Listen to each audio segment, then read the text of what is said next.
Imagine a really old fight, a battle that has raged for centuries, unseen by most but felt by many.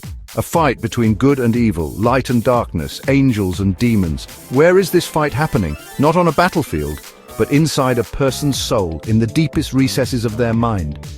For a super long time, the idea of demons taking over a person's body has scared and fascinated us. From ancient civilizations to modern times, this concept has persisted. It's in our stories, our beliefs, and our worst nightmares. Around campfires, in hushed whispers, and in the pages of old books, the tales of possession are told. But what really is demonic possession? Is it a literal invasion of the body by a malevolent spirit, or is it something else entirely? Is it real, or is it a manifestation of our deepest fears and psychological struggles? In the scariest parts of our world, people say they are being hurt by things they can't see. Invisible forces that torment and terrorize. They twist and turn, they scream, and they speak in strange languages. Their bodies contort in unnatural ways, and their voices become unrecognizable. Their families watch, terrified and wanting to help. They seek answers, desperate to understand what is happening to their loved ones. Some look to science for answers. They turn to doctors, psychologists, and researchers, hoping for a rational explanation. Others look to their faith, believing that only God can fight this evil. They call upon priests, shamans, and spiritual leaders to perform exorcisms and rituals. This is the mystery of demonic possession, a phenomenon that sits at the intersection of faith and science, the spiritual and the physical. It's where faith and science clash, where ancient beliefs meet modern skepticism, and where the unknown challenges our understanding. It's where old beliefs meet modern doubts. In this space, we grapple with questions that have no easy answers. And in this scary mystery, we look for answers. We seek to understand the nature of this phenomenon.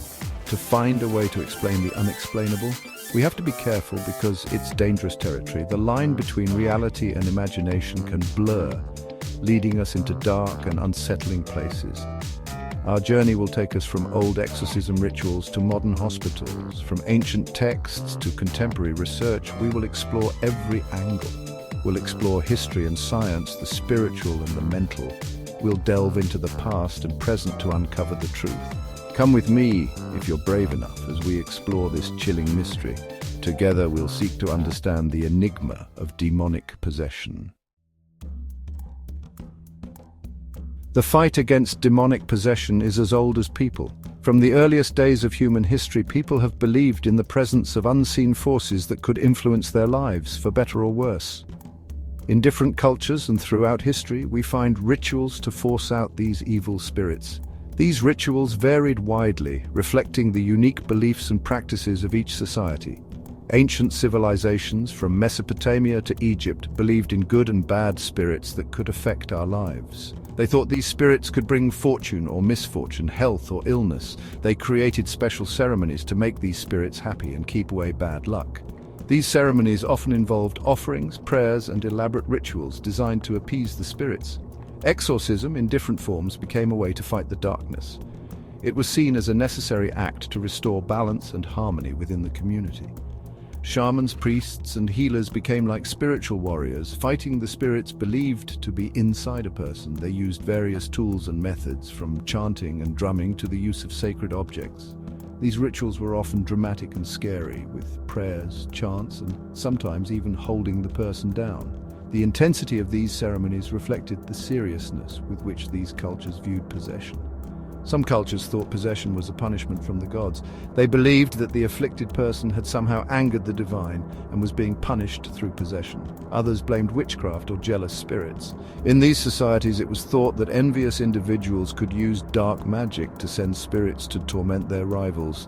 No matter the cause, the solution was usually a ritual to force out the evil spirit. These rituals were seen as essential to restoring the afflicted person's health and well-being. Exorcism changed over time, shaped by religion and culture. As societies evolved, so did their methods of dealing with possession, incorporating new beliefs and practices.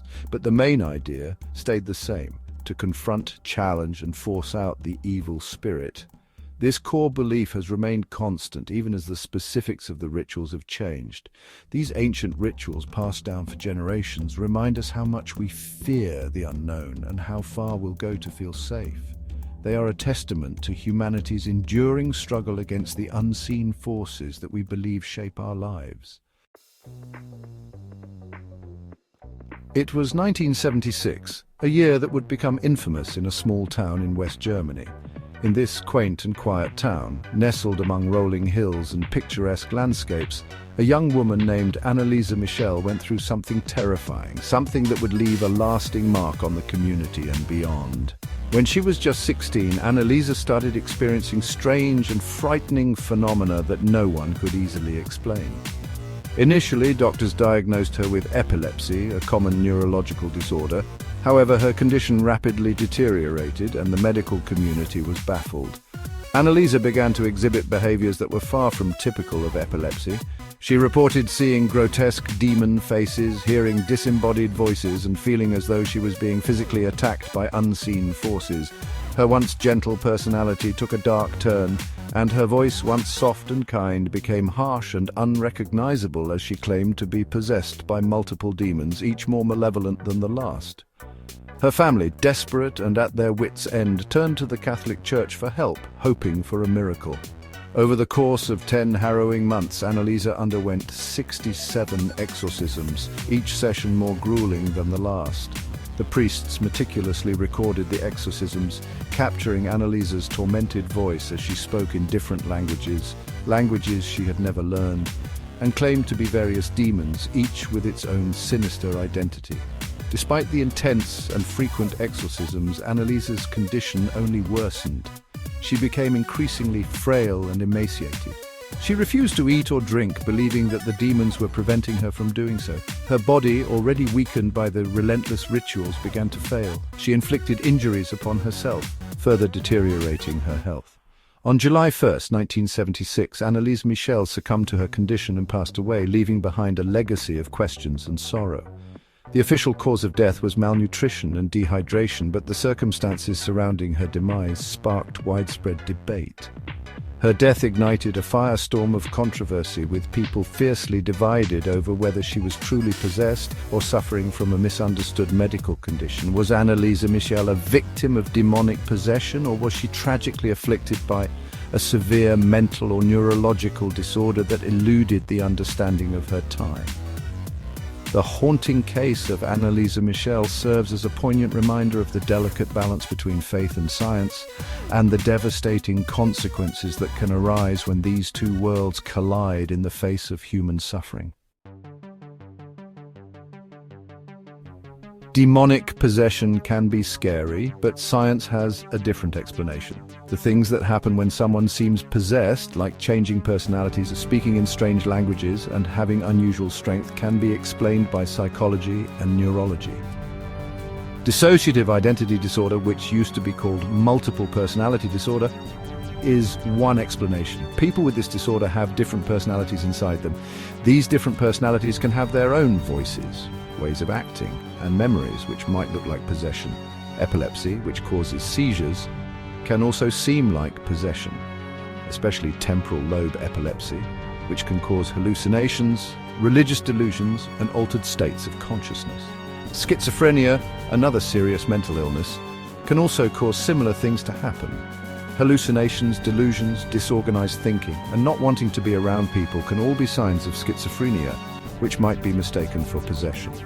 Science, through careful research and observation, offers other explanations for what some people call demonic possession. These explanations might not convince everyone, especially religious people, but they offer a valuable perspective based on evidence and a better understanding of how the human mind works. Believing in something is powerful. It can change how we see things, what we do, and even how our bodies feel. When someone believes they are possessed, their minds and bodies can act in ways that match what they expect. This is the power of suggestion. It shows how much our minds affect our bodies. Understanding this connection is important to understanding exorcism. Religion has always been important in understanding exorcism. Many religions see exorcism as a way to fight spiritual evil. It's a ritual that's a big part of faith, often seen as God fighting against evil forces. The religious perspective gives us a way to understand the unseen and the unknown, offering believers a feeling of safety and hope. Exorcism and psychiatry are very different. Exorcism deals with the spiritual, while psychiatry focuses on the mind and emotions. Modern psychiatry often sees signs of possession as mental disorders like dissociative identity disorder or schizophrenia. This difference makes us ask important questions about what these experiences really are and how best to treat them. Is it a problem with the mind, the spirit, or maybe both? People still practice exorcism today, even with some doubt and some belief. It has become popular again because of movies, media, and personal stories. Even with modern science and medicine, some people still turn to exorcism to explain strange things. This shows how old beliefs and modern understanding still clash. As we look deeper into the mystery, finding the truth gets complicated. Exorcism, with its long history and different meanings, makes us explore the limits of faith, science, and what it means to be human. Whether we look at it from a religious, psychiatric, or cultural viewpoint, the search for understanding continues. In the end, the truth might be somewhere in between these different ideas, making us keep asking questions and exploring the mysteries of the unseen.